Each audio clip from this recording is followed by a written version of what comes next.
Hey, welcome, Town Hall Academy Tribe. Carm Capriato here. Now, if you're new to my channel, please click on the subscribe button, then on the bell to be notified when we release great new content that you can use. And every video is released as a podcast that you can listen to mobile. Just go to remarkableresults.biz/subscribe. Enjoy the Aftermarket's original and only single subject weekly forum, the Town Hall Academy. Enjoy.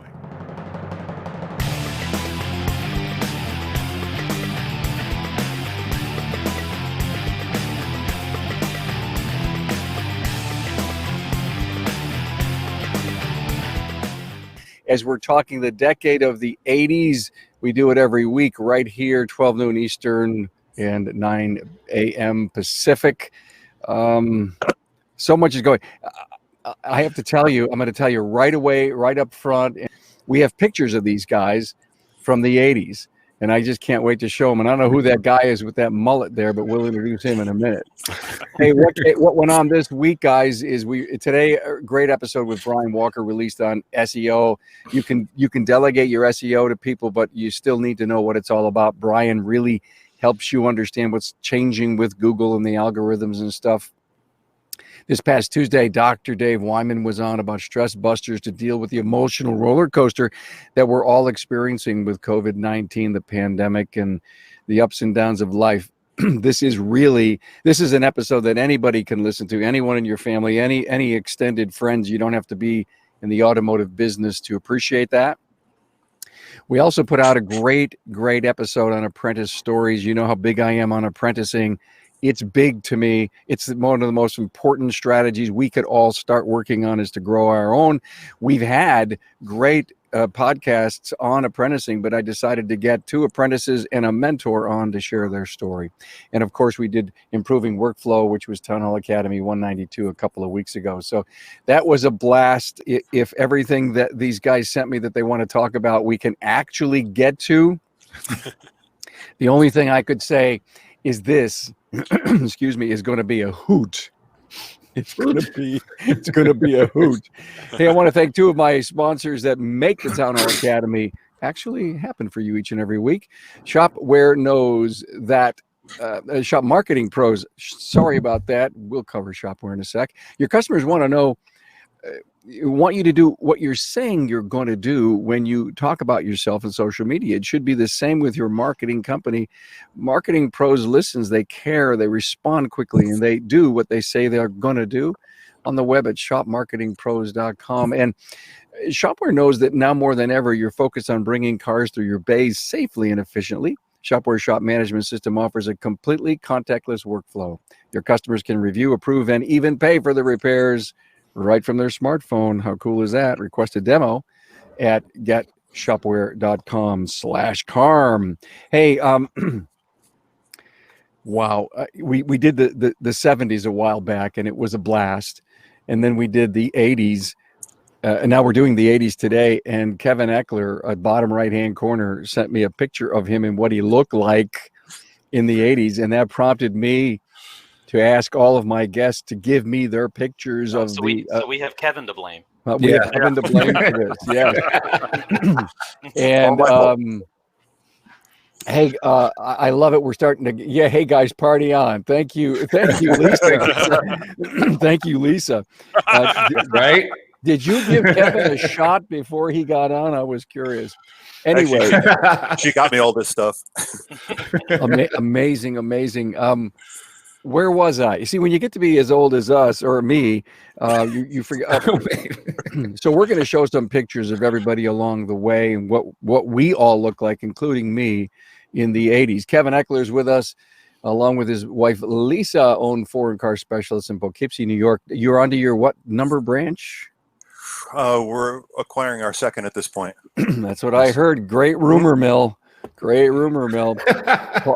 Par Marquardt is with us. Northwoods Auto Techs in Rhinelander, Wisconsin, was the National Napa ASE Tech of the Year in 2010, and also is a Napa Auto Tech trainer. Hey, Paul. Thanks. Hey, hi guys.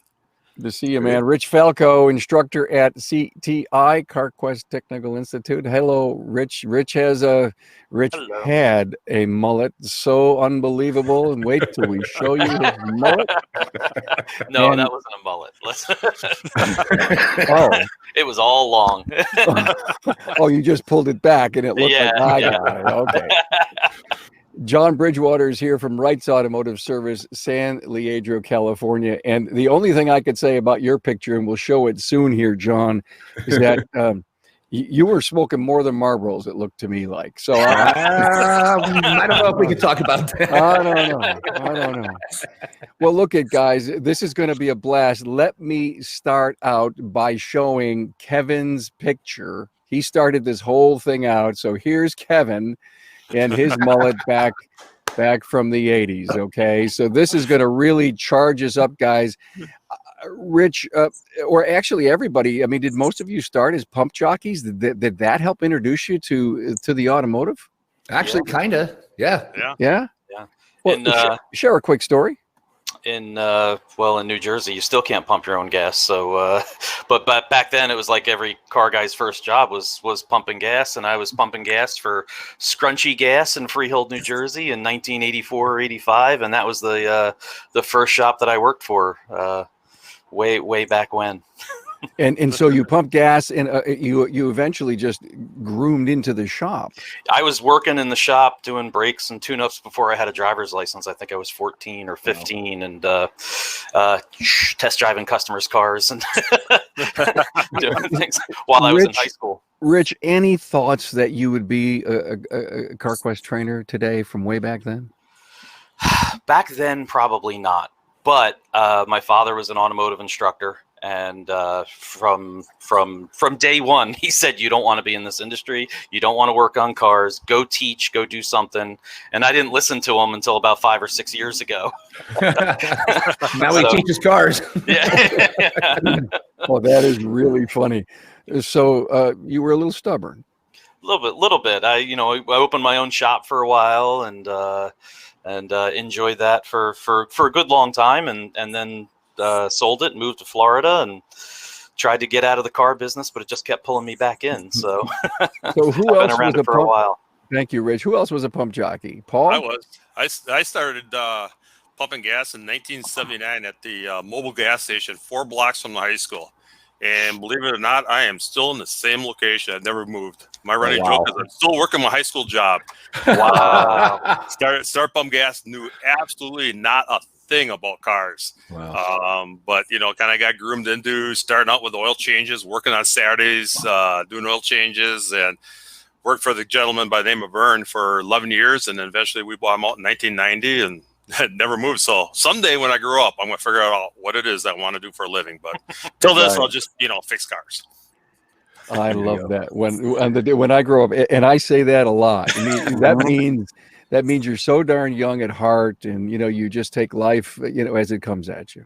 Yep. Yeah. My wife says I still have a mind of a 14-year-old. I'll leave it at that. I think we all do. Yeah. Yours gives you credit. I get about a 9-year-old. Wow. So did we have we had fuel injection and carburetors in the 80s, didn't we, guys? We did. Sure did. Oh, yeah. Yep. 1986, I think, was the first year that Ford was all fuel injection. Yeah. And the learning curve came quickly after that, didn't it? Absolutely. Harsh. Yeah. Yeah. And so you had to go to training. In the field, man. That's what I got back then, was in the field. Figure out how it works. There was no training. No, back then it was literally trial by fire. And There was. I actually worked for a chain called Grand Auto here on the West Coast, and they're like Pep Boys. They're smaller. They did have their own training department. They did send us some training and stuff, but it was at best marginally effective. I remember going to one of the classes, and the guy says, "Yeah, look, if you unplug the map sensor, it will run anyway, even if it's having a problem." And he unplugged it, and guess what? It didn't run. So, Whoops. yeah. Nice. Yeah. So- Could you guys diagnose carburetors with your eyes closed? Literally, God. our ears. You don't need your eyes. You Yeah. need your ears for a carburetor. Mhm. Yeah, and a vacuum gauge. Yeah, sometimes. So I started different than you guys. I started as a broom jockey rather than a pump jockey. My dad's car was broken, and I needed he needed an engine put in it. He had an old Mustang. So I asked if I could go to the shop and hang out and watch and see what was going on, which is where I got in the way a lot. But I was pushing a broom, sweeping, cleaning up.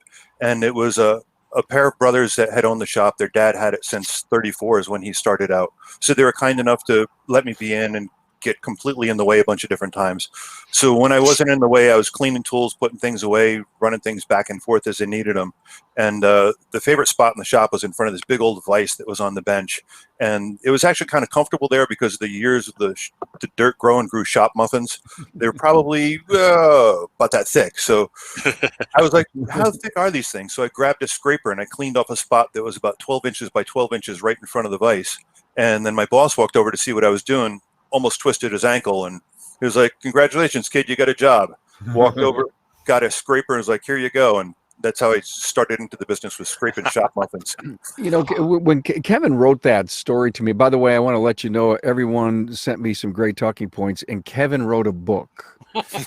and it was unbelievable. It took me an hour to read what you wrote, and he was pouring his heart out, and that was the story to me, the most poignant part of everything you sent to me, that you said that was the turning point in my world to realize that I'm in this thing. Yeah, I wasn't just a kid cleaning up. Suddenly I was part of it. And the things that I always enjoyed taking apart and just wondering how things work.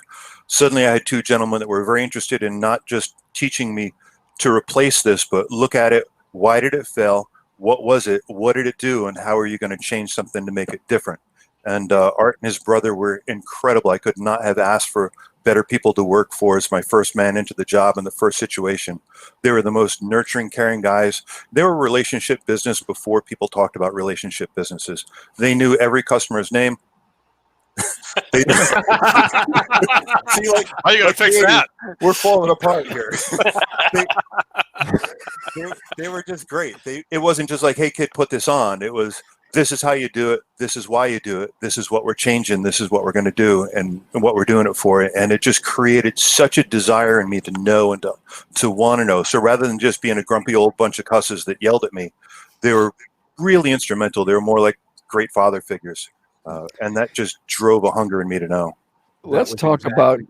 That was exactly my first mentor also. He was the shop manager at the first place I worked, and he hired me in spite of myself. And he gave me a huge opportunity, and to this day, I'm still in touch with him and eternally grateful for him and a few select others throughout my life to have put me where I'm at now. Excellent. Having that mentor really matters, and I would hope that in my travels, when I get back to traveling anyway, I would hope that I can somehow fulfill that position to others who I'm mentoring as well. Can we tell people what you do? What you were doing before COVID hit? I don't think we should be specific, but I am a technical trainer. I travel around the country for a company. Yep. I have not been given permission to talk about the company though, but I do teach. Yeah, and you just love to do it. I mean, what's amazing, here Paul's a trainer, Rich is a trainer, John's a trainer, and even though Paul and John do have a dual role, they own a business and they train. I think it's a fascinating thing what you guys are doing. So let's do another picture. Can we do another picture? Jump Sure. on. Let's look at this person. Wow. Wow, you were pretty hairy there, Paul. Yes, I was. Good God Almighty! And so when you see mine, I'm actually going to show my picture at the end. It's amazing how similar our haircuts were. Maybe we went to the same salon. It wasn't a barber back then; it was a salon. Nope, salon. Well, I remember back in the days, before I had that haircut, I used to have a perm. Now, I couldn't find a picture with the perm. But I remember walking into my future mother-in-law's house, and then she saw me, and she screamed.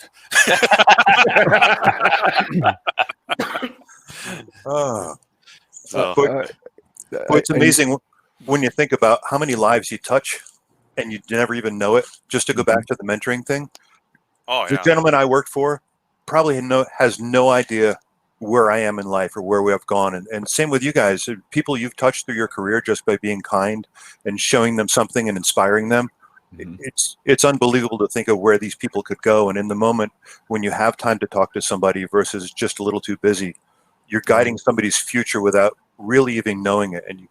And my world is completely different than it ever could have been, just because of the kindness of that man.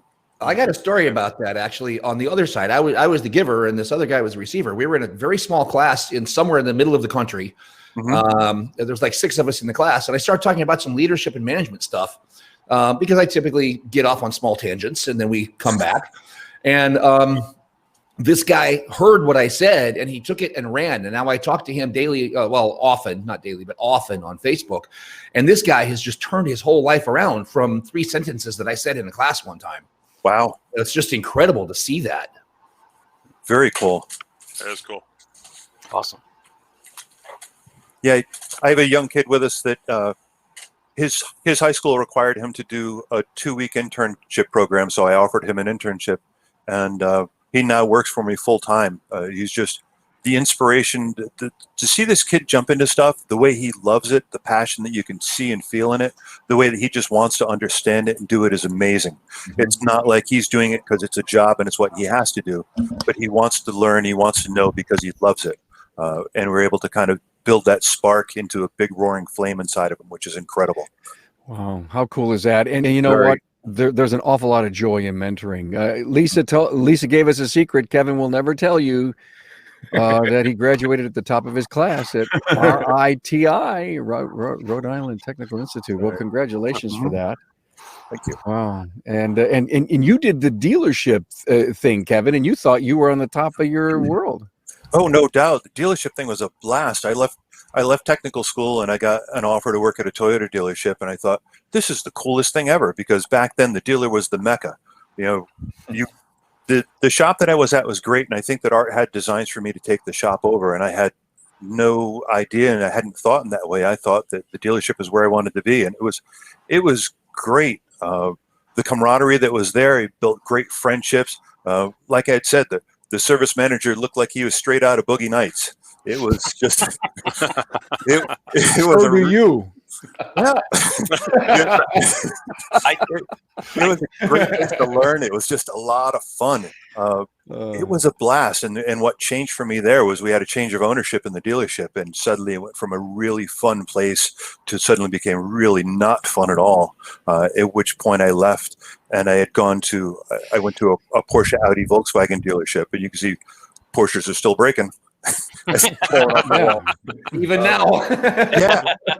Yeah, and I had to learn CIS injection. When I went to technical school, they were teaching carburetors and points in electronic ignition. I'm like, what about injection? They're like, it's just a passing fad. They didn't know anything about it then. I graduated in early '86. Injection was just coming out. They didn't know how to teach it, so they kind of pushed it off as it wasn't irrelevant. It wasn't relevant. So I get into the dealership, and that's about all they had, except for an old carbureted Rabbit coming in every now and then. So it was jump right into it, survive and learn. Fortunately, there were really good people in there that taught me stuff, and then off to factory schools, and I understood it. It made sense, and it was like, man, I really got the drive to want to know this stuff more, and it really ignited inside of me. And I think that back then the dealer was the place you went if you were career minded in this industry, and I don't know if that applies anymore, because at least back then you never thought about buying a factory tool or even a scan tool or anything like that, and now I don't know if an independent shop can survive without one. So I'm not sure I agree with you. Even back then, I've always been independent ever since day one. I worked for 5 months for one brand, and I said I walked out the door 3 days after my birthday, and it says I got to go. I just can't hang with this. Too much politics for me, man. Way too much politics in the dealer. I just wanted to fix cars and be happy doing that. So here's John's picture, everyone. Remember what I said earlier in the show? Yeah. Yep. Man, you had a crop. Yep. And that was natural. That was not a perm. That was totally natural. Look at what I got now. I mean, come on. Yeah, there's the side by side, John. That's right. Yeah, there it is. There's the side by side. Hey guys, so tell me about the Caravan that debuted in the '80s. Was that a good vehicle to work on? Oh, that's a love-hate relationship right Yeah. there. You know what? There's a bazillion of them on the road, and they were revolutionary for its day. And we always hated to work on them. They had that, what was it, that 2.4 The liter Mitsubishi motor in the it. Mitsubishi, 2.6, yeah, the 2.6 chain motor. That's right. Mhm. And that thing carbureted, and that thing was just a monster. Oh, I can remember everywhere. I Yeah. can remember drilling holes in the choke flap. I don't know what it was, but we did something to fix it. It's been too long. I don't remember what, but it was. But it fixed that's it. Engineering, right, Rich? Yeah. look at what that car did for the industry. Everybody's driving crossovers, SUVs, and minivans now. Yeah. Mm-hmm. Yeah, it was And game cup changing. holders. Yeah. Cup holders. That was Lee Iacocca. After Lee did the Mustang, he went over to, not right over there, but he went over to Chrysler and brought that vision. And I think he had trouble trying to get that thing made. But you're right. It's the standard bearer of what was to come. Mm-hmm. Well, I'm glad it was the Caravan and not the K car. Right? God, That it was just one had a ugly shiver car. going down my spine. Oh. That Although was it was a I could box. still remember the tools to do a timing belt by heart. Like, I mean, it was only 4 or 5 things, and 20 minutes later it was done. But Yep. Hey guys, let me let me do a pause here real quick. By the way, really good comments coming in. Just here's a quick one from Vinny. Anyone who lasts in the auto aftermarket 2 years or more never gets out alive. That's really, really interesting, Vin Waterhouse. Thank you for that. Hey, I want to again thank my sponsors. Shopware reminds you to stop spending time chasing customers. Shopware's leading shop management systems, helping shops just like yours generate more profit per ticket with less time on the phone. Break away from your legacy system and implement a completely contactless workflow today. Get started at getshopware.com/carm. And have you realized that your marketing looks just the same, exactly like the shop down the road? Well, your shop is different, and it deserves marketing that's unique as your shop is. Trust me, these people know. Let Shop Marketing Pros show your community how you're different on the web at shopmarketingpros.com. Fellas, the IROC-Z debuted in the 80s. Anybody have one? Nope. Got a Trans Am. You actually admit to that, Rich? at the Jersey Shore, it was a prerequisite, I think. Oh, absolutely. I have to laugh because back then we were like, ooh, 225 horsepower, and now 4-cylinders have that. Mm-hmm. But yeah, there's a couple of them floating around out there. Well, it's funny, my first car was a 77 Monte Carlo, and I kept going up from there. And as far as I was concerned, every single vehicle from the late 70s-ish, early 80s, they started getting really bad because all the emission controls were getting so strict. Yeah. And they didn't know how to do it to make it work right. Mm-hmm. Honestly, it took until about 2005 to really get it right. Yeah, we grew, at least I learned while the manufacturers were learning. It was a learning curve on both ends for how to fix them and how to get them to work properly. Absolutely. Right. There were a ton of people ripping the injection off and putting carburetors back on, if I remember right. Absolutely. Yep. Yep. Well, I remember GM instructor once told me every carburetor that came out of off the line was not adjusted correctly. I believe that. C3, C4 carburetors, Mm-hmm. and man, we used to do those all day long. Yep. Just a little tweak here and a little tweak there, and they're good. But Yeah. I believe that. Yeah, I still got the tools. I think I do too. Yeah, that's a sad thing. I can't throw it away. Nope. Someday there's going to be one rolling in that I'm going to need to I do. think the last time I used them was about 10 years ago. We actually sent a quadrijet out just yesterday because we didn't want to deal with it. Yeah. So we got a guy about 20 miles south of us that does a great job with them. He just knows these things like the back of his hand. He's got all the spare parts. So we sent it off to him. We had a problem with the secondaries drawing fuel at idle. So we sent it off to him, and it'll go back in today, but I know it'll be right. Yeah. Yeah. What about OBD2, guys? That was cool. That was cool. It was scary, but it was cool. It was awesome. I thought it was. I mean, the first time I saw Block learn an integrator, and you're holding the oxygen sensor wire with one hand and touching the battery terminals with the other, and watching fuel trims change. That was a huge light bulb moment where I went, oh my god! there's information here. Like we used to have to ask carburetors questions, put your hand over it or listen to it. And now I got a computer telling me. I was all in. That was when a carburetor came in. To the shop. I went, "Hey, Dad, there's a carb there. I'm going to go work on this fuel injection car," because I was done. Well, I think So you worked in the family business, Rich? Well, I opened my own shop with my father's help in 1990, so just missed the 80s. But we still had carbureted cars coming in left and right. Wow. And we had the shop until 2004, and I got a little burnt out, and I regret selling it to this day. But it's still going strong up in Wall Township, New Jersey. Now, Rich says that long hair. It's all long. It's not a mullet. All long. So, I thought I was going to be a rock star back then. Okay, so that's really not a mullet. That's just long hair. Yeah. It eventually was down to my waist at one point. Oh, wow. Whoa. Yeah. Yep. Now, the only thing that remains is the nose. And so explain to me, what was the draw? I mean, were you a rebel, or it was just what you wanted? I had a bunch of friends who were musicians, and I was an aspiring musician. I wouldn't even dare say I could play the bass at all, but I worked for their bands and got in with the music industry and thought, oh yeah, I'm gonna be a rock star and learn how to play the bass. And yeah, here I am. So yeah, Lisa wants to know, is that Steve Perry from Johnny?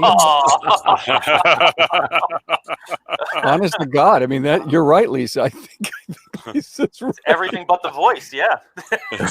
Oh my God, how cool is that? I always did better as a roadie. All things technical. I can't do anything artistic at all, but all things technical. I was much better as a roadie too. Put me on the stage. It was kind of scary, but I was aspiring to be Michael Anthony. I actually used his hairstyle to take to a stylist one time. Said, "Make me look like this." Hey, Paul, you sent me a great note about customers of the 80s, and you said to me, every phone call was a potential customer versus today. Can you expound on that? Oh, absolutely. I mean, think about how many phone calls we're getting. I mean, it seems like every third phone call is either a price shopper, not a customer, or it's claiming your Google ad or all the stuff that we're getting now. But, back in the 80s, you knew that if that phone was ringing, it was somebody that more likely just wanted to schedule an appointment. They weren't price shopping. They didn't care. They really were looking just to get the job done right the first time. They didn't have a way to pick this up and get prices. Exactly. Right. Exactly. I mean, technology is great, but it's been a big thorn in our side. It's just, we don't get a chance to prove ourselves because, we get a lot of price shoppers out there, consumers that are just looking for the cheapest job. We just come out and tell them we're not it. I hate to be blunt, but that's the truth of the matter. But yeah. And what about parts pricing, Paul? You had mentioned to me when I read that thing, having been in distribution my whole life, I said, oh my God, what color sheet were you being priced off? Oh yeah, we're on green sheet or blue sheet or pink sheet or salmon color sheet. And I don't miss the days every time you needed a price quote, calling the parts store, have them look up the parts, have them give you a price, handwriting the estimate, and then getting the customer say, well, what if we don't do this? Well, how much is it if we do this? Technology today, that has helped us out a lot, and like most of us in this room, we don't price shop parts. We quality shop our parts. We got a supplier that we know we're getting our parts from, no matter who the vendor is, and we're going to be loyal to the brand. We're just one stop and done. But we also have access to multiple part stores in a single click of a button that lets us know who has what, and we can go from there too. But I don't miss the sheets, the green sheets. I could tell you stories about that. You could. I miss the competent parts people. We had a couple that would drop the ball. Oh my God. If they didn't have something, they'd forget to call us and say, oh, we don't have it. It'll be a week. Okay, great. Thanks for hanging me out. But most of the time, I'd make that phone call, and the parts people were right. They had the right part at the right time for the right price. Yeah. And we don't have that today. Not even parts are a huge struggle. Yeah, absolutely. Yeah, I don't miss paper catalogs at all. Looking back for this stuff, what catalog was it in? What page? What section? And then, I guess you went to the really greasy section because that was where you most frequently were in. Well, how many of you guys had a catalog? Not when the computers came out. It wasn't greasy in that part. Oh, No, just how the many of you keyboard. guys had a catalog rack in your office? Oh, yeah. Common catalog, so you didn't have to Yep. call the parts store. Yeah. You just looked it up yourself. It was 4 or 5 feet long. Yeah, yeah. Okay. And Don't miss that illustrated parts guides. Yeah, Actual pictures of it, those were Yeah. great.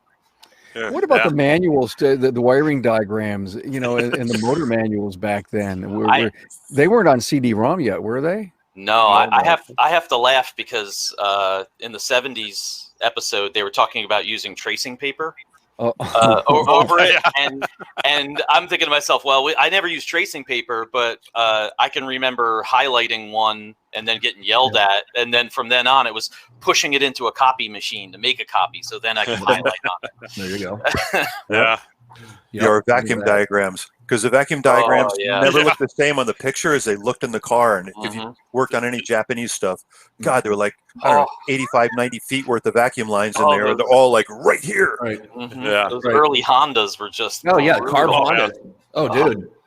Yeah. Yeah, but once Yeah, you got those to are know them, great. they were easy. I think it was Yeah. vacuum lines 14 and 15 were the two critical ones, right? Something like that.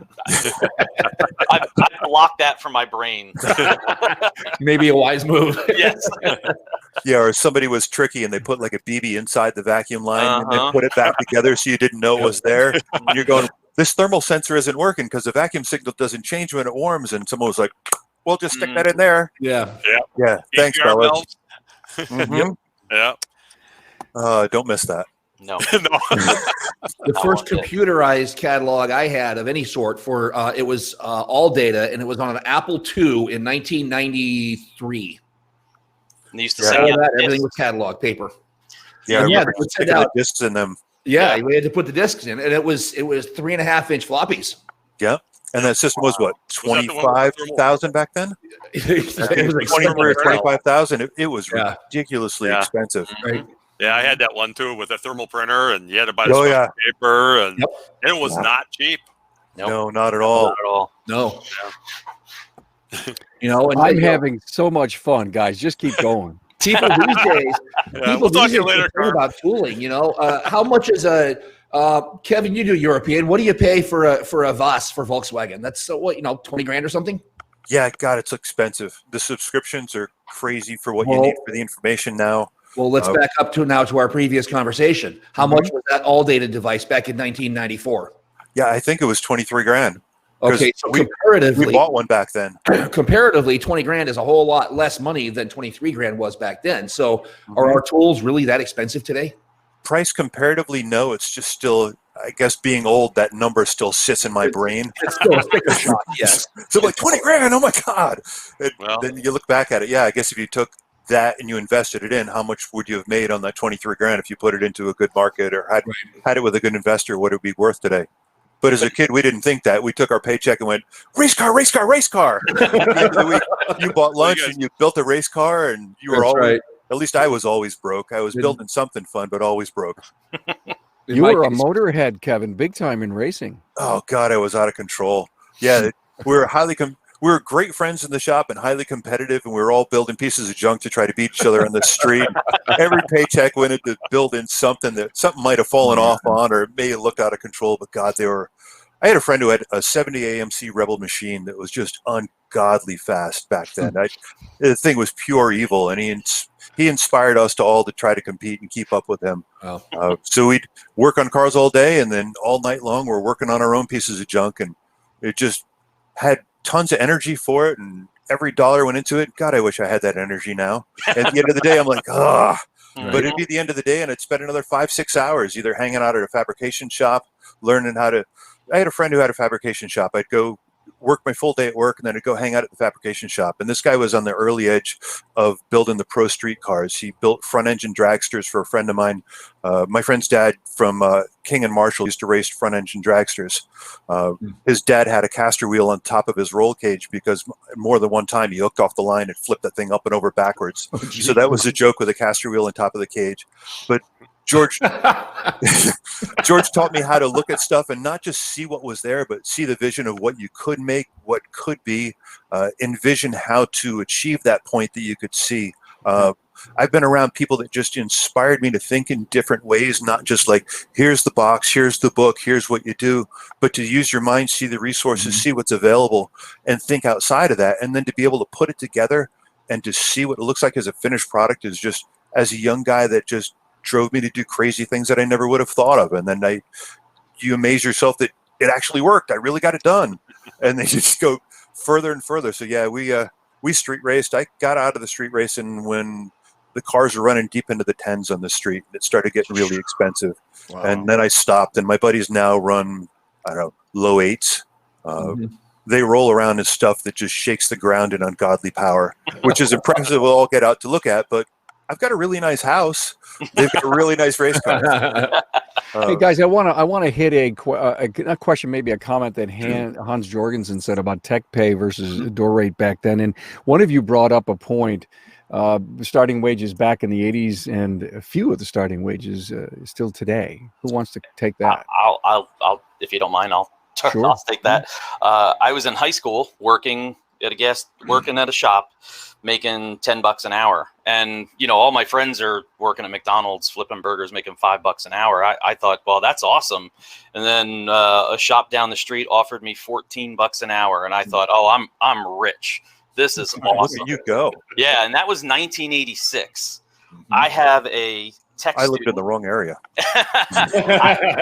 I have a tech student down here in Florida. He went to my high school class, and then he went on to Uno and got a 4-year degree, worked at a Ford dealer up in Ohio while he was going to college. He returns back to Florida, and the local dealer offered him $14 an hour as his starting salary.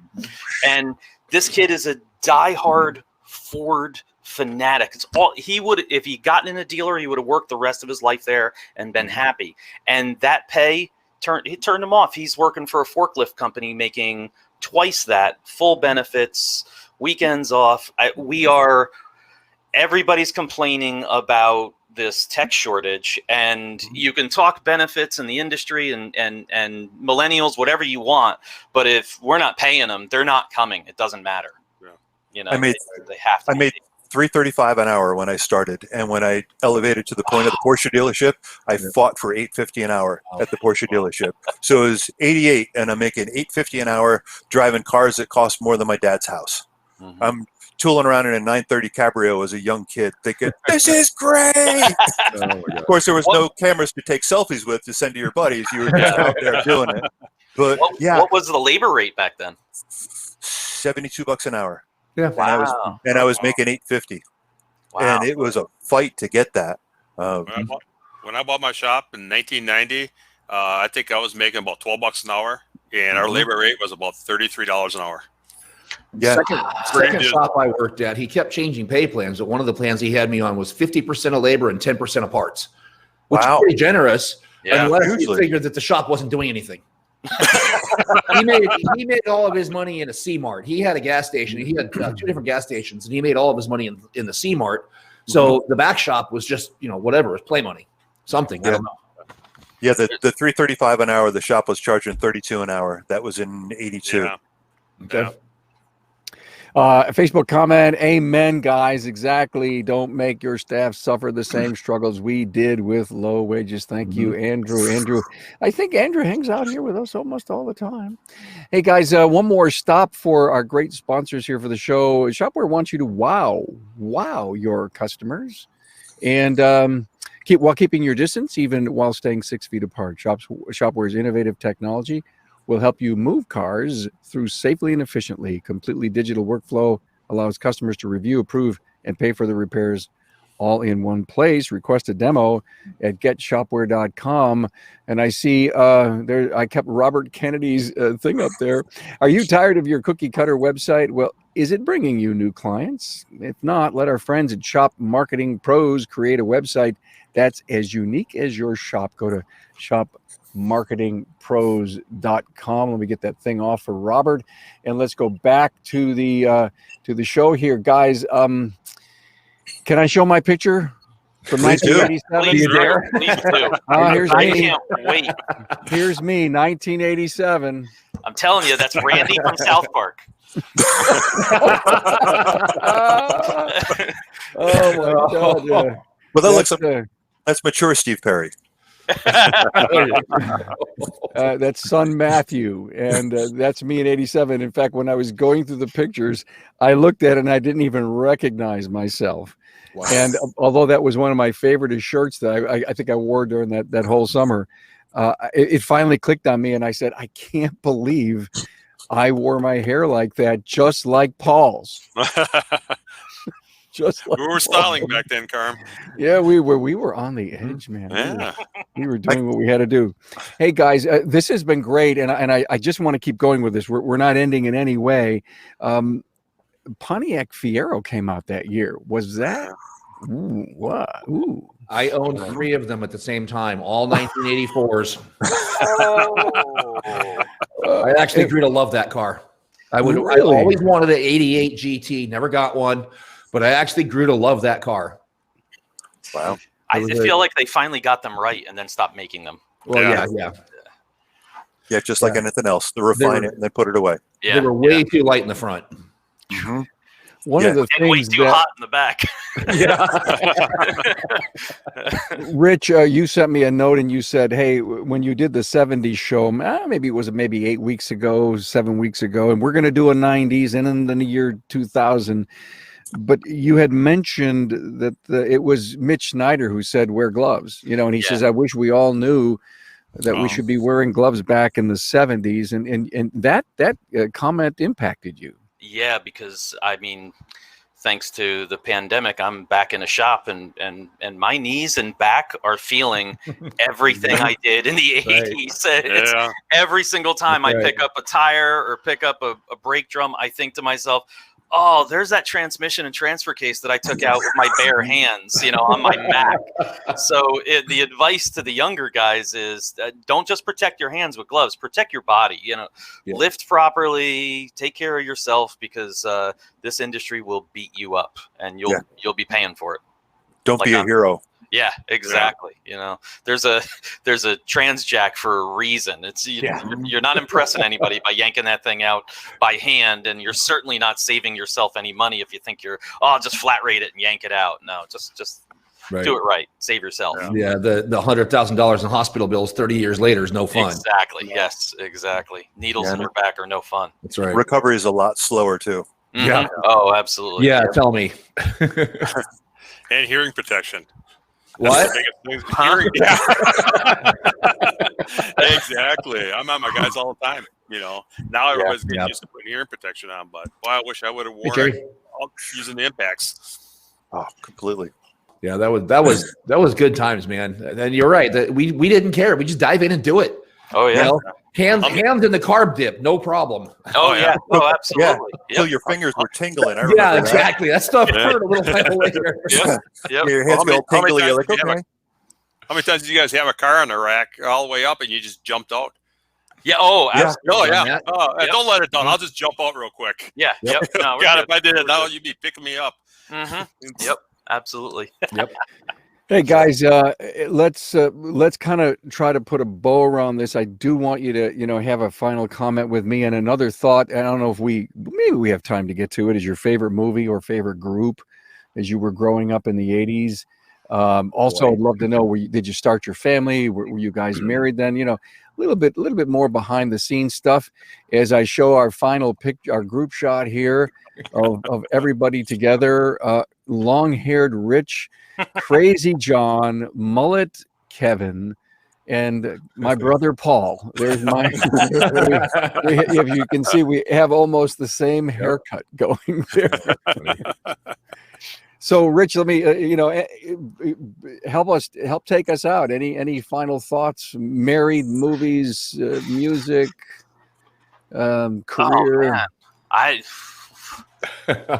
Oh, now you put me on the spot here. So what would you do? Would you do anything differently? Honestly, well, yeah, I would have never sold my shop. I loved having a shop, and I let it burn me out to the point where I wasn't thinking clearly, and I walked away from it. So for those in the industry who are burnt out, don't walk away yet. I mean, do what you got to do to not burn yourself out, and hang in there. because I think it's worth it, and I regret selling that shop. If you look carefully in that picture there's a girl sitting next to me. That's my future wife. I know you can't really see it from there. But, I cropped it. Yeah. That was my girlfriend at the time, and now I'm married, have 22-year-old twin boys, and Wow. and everything's good. I'm trying to think of a favorite band, but from the '80s, the only thing that pops in my mind, just because of Eddie, is Van Halen. Yep. That's what jumps out at me right now, because they were just huge back then. So that would be mine. And movies, Better Off Dead, the Camaro and Better Off Dead. The whole movie was awesome, but that was great. Yeah. So, How about you, John? Oh Lord, Van Halen, Iron Maiden, Scorpions, Harley Davidsons. I wouldn't change a thing about what I've gone through my entire life, because I'm really, really happy to be where I'm at, to have the people in my life that I have now. And if anything had been different, I wouldn't be here now. I would be some other version of me. Sure, we've all gone through good times and bad times, and that picture right there, that was good times. So I don't know. I think I've always had a passion for what makes it go. That's in my bio also, by the way, what makes it go. And so because I've had that passion, I think the career path that I took has been really good. You know, I've had better bosses and worse bosses. Nobody that was really absolutely unworkable. But, you know, for the young people getting in, I think hang in there. Know that there are great bosses out there that will pay you correctly and train you properly. Not everybody is, but there are some out there that will. And don't get discouraged. Keep doing it. This is a great field to be in, and I think if you put your heart into it, it'll be great for all the young people too who are interested in this field. Thank you, John. Kevin, how about you? Oh God, it's so hard to. So we'll touch on music first. So I see these kids run around nowadays with Run DMC shirts on, and I'm like, yeah, whatever. I saw them when they were a club band. I think it was in '82. What a wild show. Like, who are these guys? Where'd they come from? So the guys in the dealership that I work with had a boombox that was probably 3.5 foot long that took like 35 D-cell batteries just to make the thing work. And they'd play dance music and club music as it was evolving. Oh yeah, completely more like two people to carry the thing. And then the guys at the fabrication shop that I hung out with, it was Judas Priest, Iron Maiden, all the heavy metal stuff and the hairband stuff. And I still really love all the hairband stuff. I could almost be in one now. Yeah, this is a little bit like Dee Snider. Saw him 6 times in concert. This is who I see and then I look in the mirror and I'm like, who's that old man there? Right. But this is what I see in my mind when I'm thinking, it was a blast. I mean, I had people that inspired me to and built a love within me of automobiles and mechanical things that had I not been in those places working with those people, I had some of the greatest people that I've ever worked for in my life in the 80s. And I had some of the crappiest that I've ever worked for in the end of the 80s. And I learned, about myself, who to be, what to be like to inspire people, how to draw the love out of people. My dad was an incredible anchor in my life. He morally, foundationally, he anchored me really solid so that, it was the 80s. In high school, I had friends that were blowing lines of Coke in the bathroom. I had friends that were alcoholics by the time they hit their senior year in high school. So I got to witness really bad decisions and how they affected people's lives as a whole and the potential that they had as people and where they could have gone and where they didn't go. And I got to see, because of my dad built into me a feeling of self-worth and value, that I didn't have to roll with that crowd to do this thing, or I didn't have to do that stupid thing. But on the other side of that, he let me make really stupid decisions knowing that there would be consequences and I would have to suffer from them, but I would learn. Because I have major authority issues, if you couldn't tell. I think we all did from the 80s, but hey, it goes. But having that anchor gave me enough confidence to take all the crazy things on that I did, to love automotive stuff. He always made sure that I had a safe and reliable transport, not just a stupid race car that killed me. So I had a Toyota truck, which I wound up lifting way up and crazy and doing big tires and still modifying and all when I wasn't driving my Dart. which was a real dart, not the plastic thing that they have nowadays. It was a 69 GTS 344 speed. There was a man's car.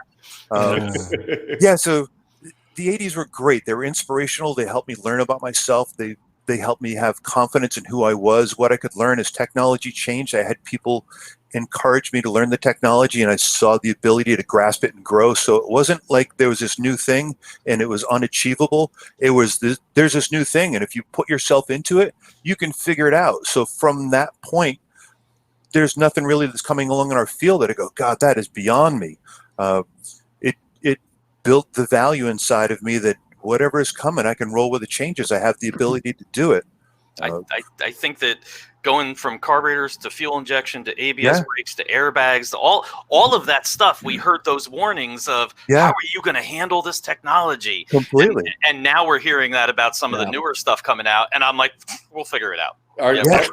We'll be fine. I don't think anybody in this panel is the least bit afraid of new technology. Not one bit. No, my lack of fear has gotten me into deep trouble. Let's just be happy we don't have a record of it on Facebook. Man, that was the best part. Imagine having that back in the 80s. We'd all be right. Yeah, if everybody had pictures of stuff back then, we'd be dead. Thank you. Yeah. Thank you. Kevin, you got to write a book. Very articulate, very passionate. Thank you for your summary. And Thank you. Every time we hear about the challenges of technology, I go back to the original Jurassic Park movie where there wasn't supposed to be these little things being born on the island. And I think one of the greatest lines of the movie was, nature will find a way. Mm-hmm. And that always inspires me to look at something that could be, way out there or something new and different and say, we'll figure it out. Yeah. We're entrepreneurs, we're capitalists, we love fixing and changing things, and that's where the survival of our industry is going to come from guys like you that have that attitude. And I guess one of the most important things is we have to learn to teach the people we have working for us to have that attitude. And I think it's changing, not as fast as I think we would like it to change, but there's going to be attrition in our industry over the next 10 years, big attrition. And if we get the right mindsets, the 30-year-olds that are owning shops that in 10 years are going to be 40 and 45, we're going to have the greatest automotive aftermarket service industry than ever. Yeah. And then comes the EVs, and then we'll have to figure that out, right? We can have a different hobby than what you do for a living. Yes. Building race cars and all hours of the night and then working on them all day, it'll burn you out. It'll kill you. Find a different passion. And not that there's anything wrong with that. Follow that, but do something different, non-automotive, to not lose your love for what you have. Right. Thank you, Paul. I'm going to let you take the cleanup position here. Give us your summary, sir. Well, probably one of the best things that ever happened to me in the 80s was getting married in 85. My wife helped guide me from sitting in bars and playing pool and shooting darts and bowling and all that fun stuff to getting something a little more constructive. Actually, that's when I started training in the martial arts back in 87, 88, which I'm still doing to this day. Bought my first Harley in 87. I still own it. Favorite bands was AC/DC. Little Judas Priest, Scorpions, all the great heavy hitters, man. It was a lot of fun growing up in the 80s. A lot simpler times, but we had a lot of fun, and knock on wood, we survived it.